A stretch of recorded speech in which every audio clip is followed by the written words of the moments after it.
Wait.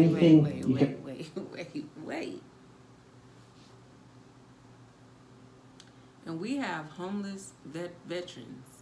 We have homeless Americans. And what it do? Welcome back to the channel, baby. Yeah.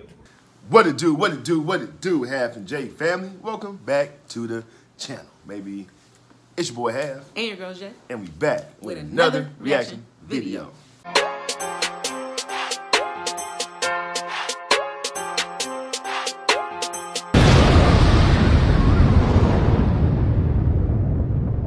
All right, y'all, welcome back to the channel. Welcome back. Definitely appreciate everybody, man. Yes. Don't you love the community we have built? Yes, I do. Over these last few years? Yes. We have built a really strong community, y'all. Really strong community. You guys support so much that we do. We definitely appreciate it. We can't thank you guys enough, really. Right. You know what I mean? Right. So with that being said, we're about to give y'all some more good reactions, some more good information. So let us know who we're going to react to today.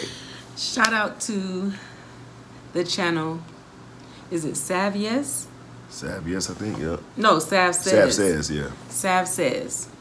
And it's titled, A Look Inside the Largest Migrant Hotel in New York City. Now, let's see what they're talking about on this one. But before we do, everybody that's out there who has not yet subscribed to the channel, boom, go ahead and hit that subscribe button. Yes. Turn your post notifications on. Yes. Like and share this video. Yes. And then comment down below, baby. Come on. Man. Half and J. Plus, we already kicking off. What? Good vibes, baby. Good vibes. Boom.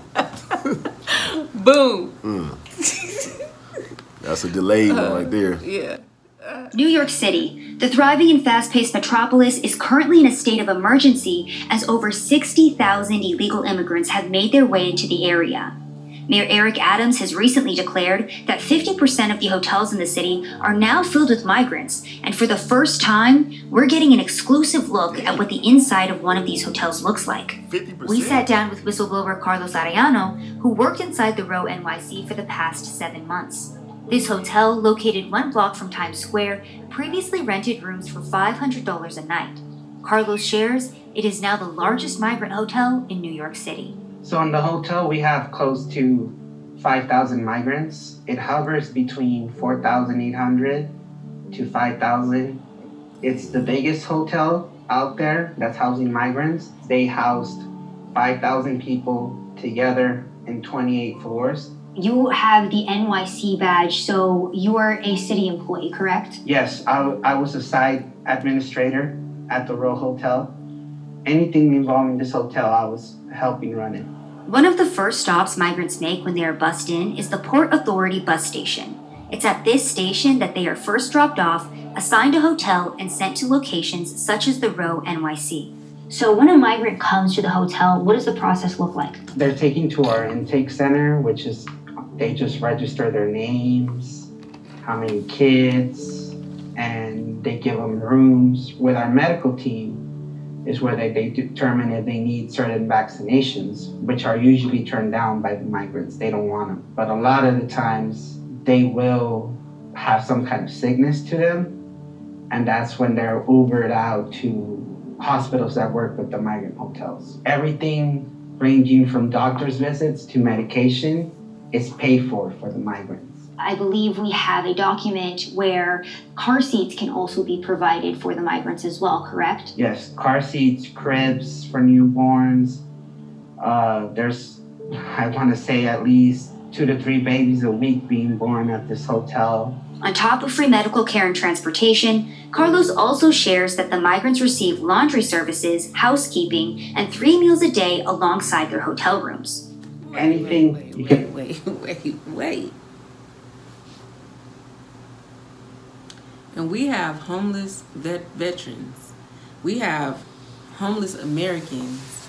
And this isn't right. They're getting laundry service, car seats, cribs, free medical care. 3 meals a day. Right. For free. In a $500 a night hotel. Blocks away from Town Square. How does that happen. And in where we live, there's so much homelessness, and we have people living on the freeways, under the bridges, on the sidewalks. I was just about to say that. On the sidewalks. Literally on the sidewalks. In feces, trash. Yeah. In fields. Like, right? Literally in fields.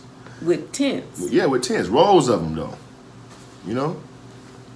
That's crazy. That's crazy. Wow. Care and transportation, Carlos also shares that the migrants receive laundry services, housekeeping, and 3 meals a day alongside their hotel rooms. Anything you can possibly think of, it's being given to them. Around 200 through 300 Metro cards a day are given for free. ID services, ID NYC, they have IDs from the city of New York. And what can they do with those IDs? Well, a lot of people in this hotel are working with that ID. Aside from that, they're receiving, I've seen food stamps, cards arrive, a lot of services that are provided to them just for having this ID.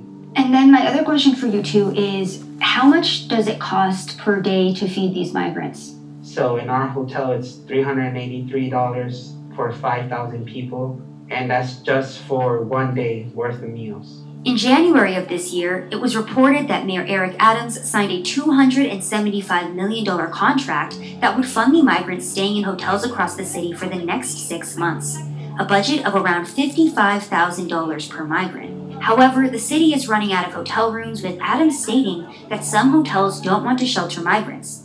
Carlos provided us with an inside look at the Row NYC that may give us some insight as to why. The migrants being in those hotels have destroyed them. There's a lot of alcohol in these rooms. Housekeeping is there all week, and they'll clean it, and by the end of the night, there's kids getting drunk together. There's people hooking up with each other. I even have seen reports of certain managers who are using this to get intimate with people. It seems like the hotel is one big party. There's multiple guns in these rooms as well. The alarming thing is that this hotel is meant to be a family hotel. One situation that I'll never forget was I was on my lunch break and I was at Walgreens, and while I was in line, I saw one of the migrants sticking alcohol into their children's backpack. And they stick them in the children's backpack because they know we wouldn't dare to check a child's backpack. They do this kind of stuff all the time, whether it be drugs, whether it be alcohol, whether it be a gun. They stick it in the strollers, under the baby. During just our short time investigating the location outside of the hotel, we ourselves witnessed a migrant so drunk he could barely stand. But alcohol isn't the only issue at the Row NYC. Carlos shared incident reports and internal text messages detailing gunmen on the premises, children getting drunk, and migrants stealing from local businesses surrounding the hotel. You were actually showing me some text messages between a social worker about a drunk 10-year-old in this hotel. Can you talk to us about what happened there? Yeah, it was a drunk 10-year-old who was caught with a 14 and a 12-year-old, and all three of them were intoxicated.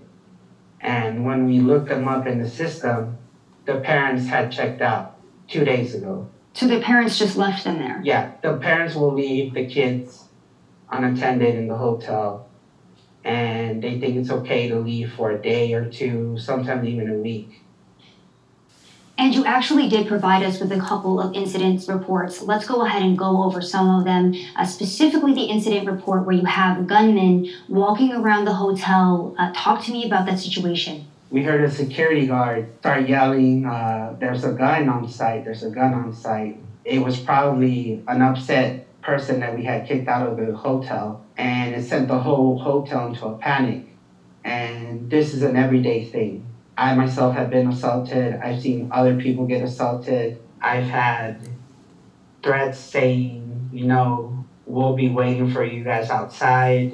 There's been times where staff has had to be, escorted to their cars, to their to their trains. Because the migrants are threatening them. Yeah. And why is that happening? Because they want to get away with doing whatever the hell they want to do inside the hotels. There was one incident, it was my very first week working in this hotel, and it was a husband who was beating up his wife. It was my job and others' jobs to separate them. The brother of the husband shows up and starts telling the wife, why would you report him? Now they're going to kick him out of the hotel and deport him out of the country, which didn't happen. And then the brother rushes in and hits the wife on the face as well. And as the hotel staff, what were you guys able to do with these two? The solution always is, oh, they're intoxicated, send them to the hospital to sober up, and then they come right back into the hotel. It's either the hospital, or it's either send them to Port Authority and let the husband who's intoxicated get another hotel paid by the taxpayers of New York. Often at times there was migrants causing chaos with shoplifting. The one instant where I showed you that video, aside from being caught shoplifting, they started getting physical, and a lot of the times it was, go calm the migrant down, get them inside the hotel. We also spoke to the manager of the store right next to Roe, who shared how the migrants have been affecting businesses in the area. So there was previously tourists staying in this hotel, and now it's migrants, so you're not having the same amount of business coming through this area? No, same. It's totally down, less than 50% the down. So I'm not against, I told you I'm not against them, but I don't like to our business area. Take them another area, be the side of city or another place, not the middle of the city. We are facing problem. We are the business, not only my store, all area business down for this one. All in this area, 8th Avenue, 3-4 area, their business. You can ask any people, they'll say the business down here. On top of the violence, guns, and drug and alcohol abuse, Carlos shares that the infrastructure of the hotel is also starting to crumble. This hotel is pretty much collapsing. One thing that I saw was the maintenance requests. In these maintenance requests, it ranged from mold in the ceilings to mold in the walls to power outages in 10 rooms in one floor. The electrical infrastructure in this hotel is fried. We have everything from power outages to fires going off. The lobby ceiling, we've had that fall, and it's been flat out said by every agency in that hotel that they're just waiting for it to collapse. But the city does not want to start the process of getting them out because it's 5,000 people.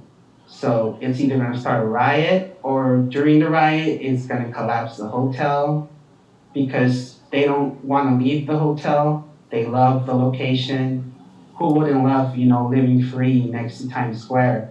A lot of the migrants told me they could see the ball drop from their window. The media has been reporting that one of the main reasons that migrants are overwhelming progressive cities is due to Republican governors such as Texas Governor Greg Abbott busing migrants into these cities. However, when asked if the migrants are happy to be in New York or if they even want to leave, this is what Carlos had to say. If they want to leave the city of New York, they're given a bus ticket, a train ticket, a plane ticket in that very moment. And who gives them that? The city of New York is paying for it, and we are giving them that. They get tired of New York City, they move on to the next city. Chicago, Philadelphia, Washington, they're traveling around. Would you say that the majority of them want to stay in New York, or are they trying to go somewhere else? So they come to New York wanting to go somewhere else, but at the same time, they see everything that's being given to them and that they're right next to Times Square. So they decide to stay, and they don't want to leave. And their mindset is that this hotel situations are never going to close. And the city does nothing to tell them, hey, eventually the money runs out.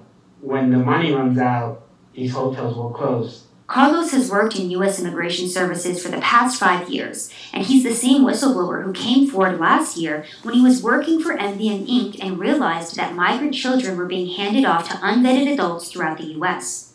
He has also worked as a contractor under organizations such as Customs and Border Patrol and the Office of Refugee Resettlement.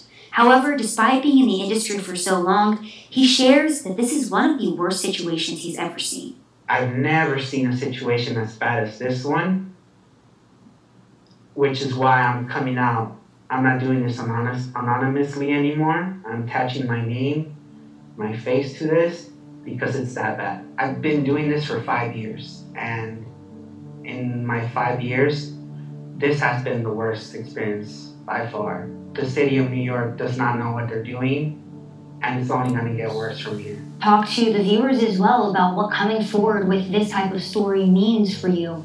It's years of relationships, friendships that are going to be gone the minute this airs, but it's all worth it if I could do some kind of good, and that good is exposing how horrible the situation is in New York City regarding the migrants at the Royal Hotel.